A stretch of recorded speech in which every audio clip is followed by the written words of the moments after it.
ما كنت مخطط أسجل اليوم ولا حتى خطر ببالي، بس الإحساس هذا ورجع بنفس الطريقة، بهدوء مزعج. يمكن المشكلة مو في الإحساس نفسه، يمكن المشكلة إني بدأت أعرف متى يجي وأعرف وش يسبق ظهوره، وهذا اللي يخوف.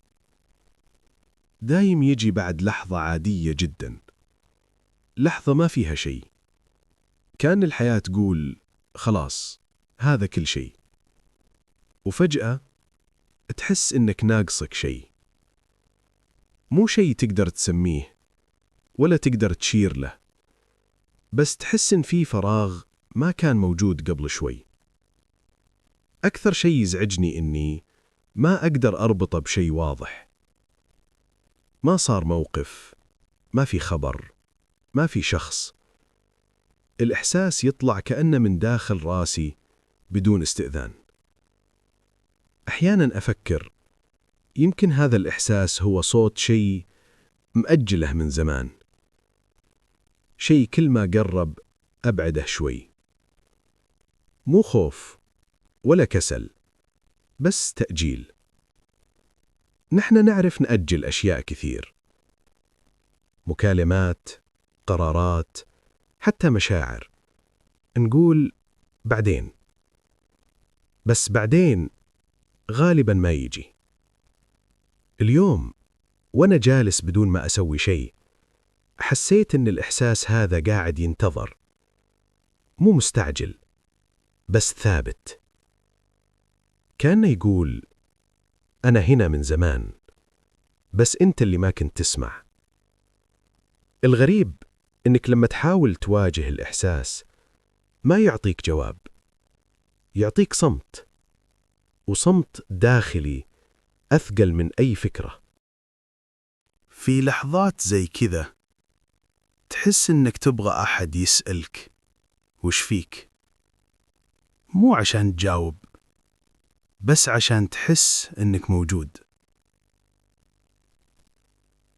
بس غالباً ما حد يسأل، مو لأنهم ما يهتمون، لكن لأنك متعود تقول تمام.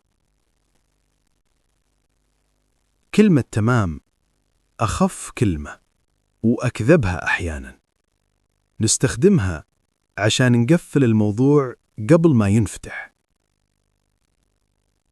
يمكن لهذا السبب نحس بالثقل فجأة، مو لأن شيء جديد دخل حياتنا، لكن لأن شيء قديم وقف يطلب تأجيل.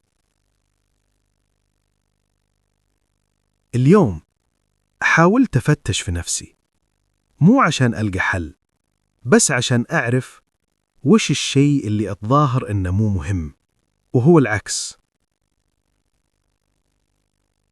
ما لقيت جواب، بس لقيت مقاومة، ومجرد المقاومة كان كافي يخليني أعرف إن السؤال صح.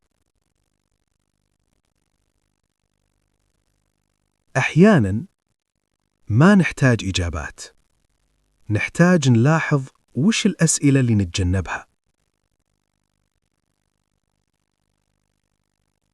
يمكن هذا التسجيل ما يكون له أي قيمة لاحقاً، يمكن أسمعها بعد فترة واستغرب، بس الآن هو الشيء الوحيد اللي حسيته حقيقي.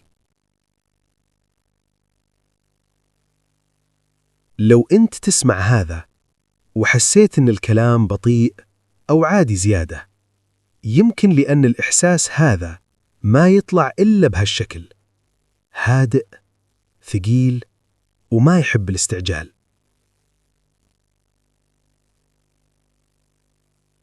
بوقف بعد شوي، مو لأن الإحساس راح، لكن لأني ما أبغى أضغطه.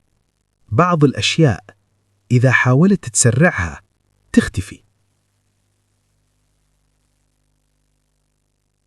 آخر شيء بس أبغى أقوله قبل ما أوقف: إذا حسيت يوماً إنك متأخر بدون ما تعرف عن إيش، أنت مو غريب ولا لحالك.